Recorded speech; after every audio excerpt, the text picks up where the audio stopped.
Buongiorno, Nifties. Benvenuti a kNiterieNicole.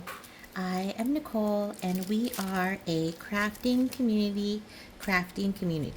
So grab your work in progress, also known as a whip, and let's start our 10-minute crafting break. Today I am drinking a little pour over in my Eeyore cup.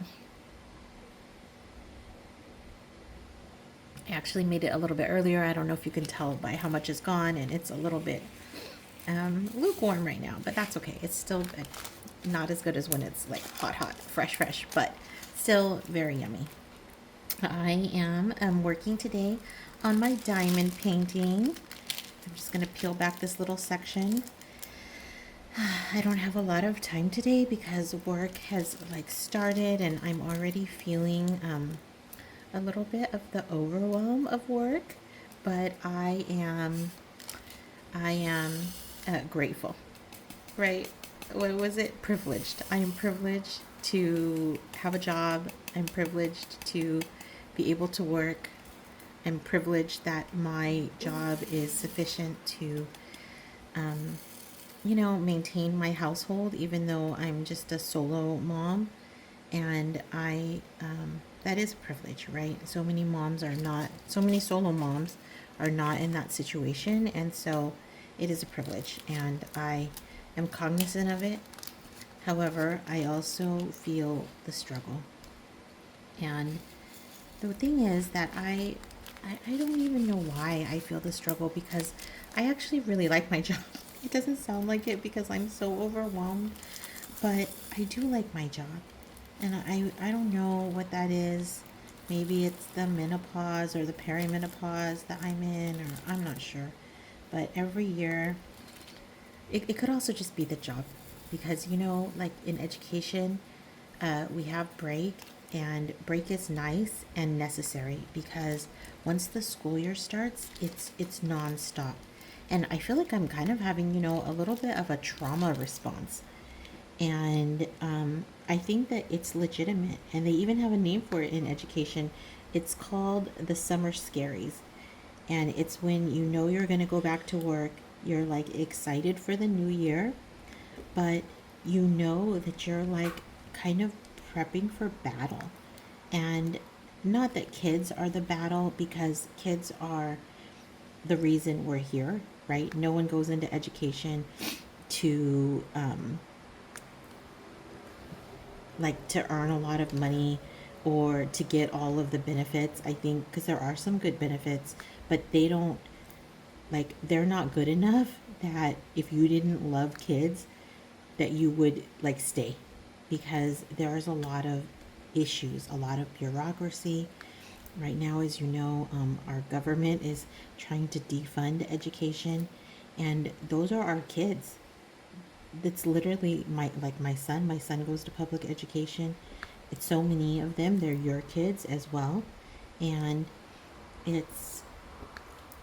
I think that it doesn't send a good message to our kids that we don't value them, right? When you value something, you put your money where your mouth is, right? You not only say, oh, you're important, but then you dedicate time and energy, your resources.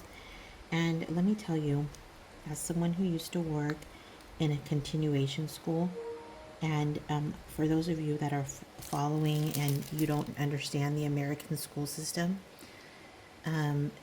every child is required to go to school until age 18.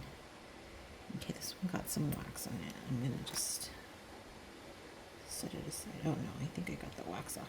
Okay, I'll just put it here. Thanks. And so sometimes when a student is in high school, you don't fail in high school a grade. You keep going, but what you do fail is your classes sometimes, and you don't get any more credits. You're not earning the credits, and if you don't have a certain number of credits, then you can't graduate. And at some point, they look at how many credits you have. They look at how many credits you could possibly earn in a day and, in a school year. And then they decide, oh, hey, buddy or girl, you're not going to make it. And so they send you to something called a continuation school. And in the continuation school, they have a track for something called credit recovery, in which case you're going to try to earn credits at double the rate of the regular year. And they do try to like pare down the curriculum so that it's possible to earn credits, like just to get the most essential things and not the enriching things, which is sad, but at the same point, not having a college diploma, a high school diploma is difficult. It's hard to get a job without a high school diploma. Like later on, you can get a younger person's job, but to get like a professional job is very, very difficult if you don't have a high school diploma. Anyway, so then what they do is they put them in these places called continuation schools, and I used to work in one, and I loved it. But what I saw in that continuation school was that they're just kids. They're just kids, and maybe they made some bad choices, and I want to tell you that I think most of those bad choices are because they're in difficult living situations. But ultimately, they're just kids. They want to do good. They want to get a high school diploma. But there are things that are in their way that that our kids, all of our kids, should not have to deal with.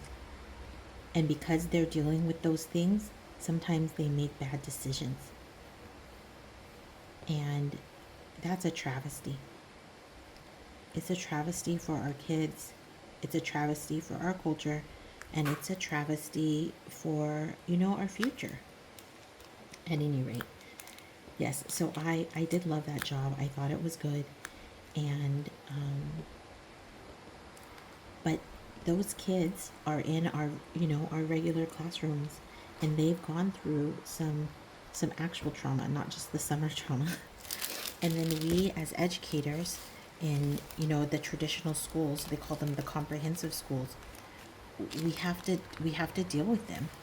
And then if you have a class right now, supposedly our district is underfunded, and so they're increasing class size up to the federal limit or something like that, and they're going to be full, like probably almost 40 kids. And if you have a class of 40, bless you, if you have a class of 40 and then one of those kids is having some legitimate family trauma, and don't get me started on the ICE raids, because our students are really impacted by those, and they're fearful. Like, how are we supposed to teach math? How are we supposed to teach math that really to them is very theoretical? They're not seeing math as something we do every day. Like, when I think about, I used to be a math teacher. Well, yes, I definitely was a math teacher, but before that, I was a math tutor. And I used to tutor sometimes adults that were going back to school and getting their, education. And I used to tell them, I can teach algebra to any adult. Any adult is capable of learning algebra. And I know some people that are listening will say, no, I can't do it. It's too hard. Like, and that's honestly, that's kind of a trauma response, because they tried to learn it when they were young and their little brains weren't ready. And why weren't their brains ready? Because they didn't have the life experience to tie the education to. To them, it was all theoretical, like all some made up things in your head, and they couldn't see why it was useful or how it was useful. But as an adult, let's take algebra for instance. So many of us are driving around, and we have, especially older people, before they had all these like automated cars and electric cars and things like that. We're driving around and we have a tank of gas, and we know the needle is on empty, and we think, do I have enough gas to drive to my next appointment, or am I going to run out?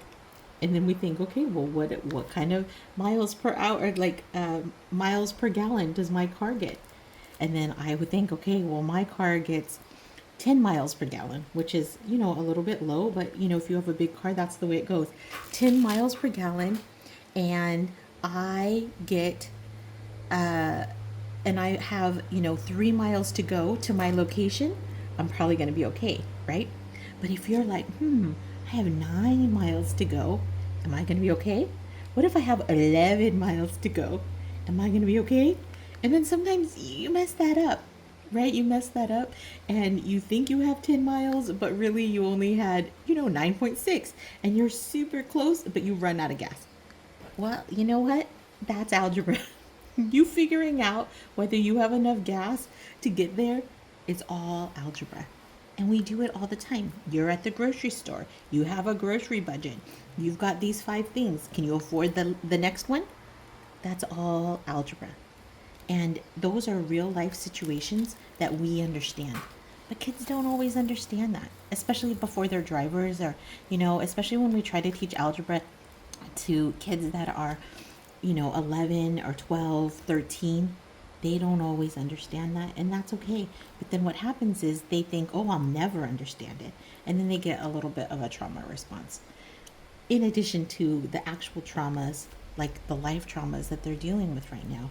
And so that's why education can be difficult. And that's why, sometimes we have the summer scaries. At any rate, thank you so much for listening to all of my stories, and I appreciate you spending time with us. I appreciate you, crafting along with us.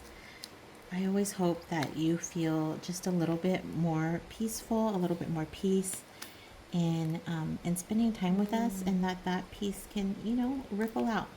If you know anyone else who would love to spend a little time crafting with us, I would be just so honored if you would like and then share our channel.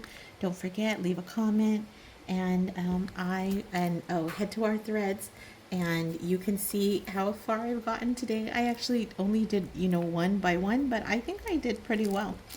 We will see you tomorrow. Ciao.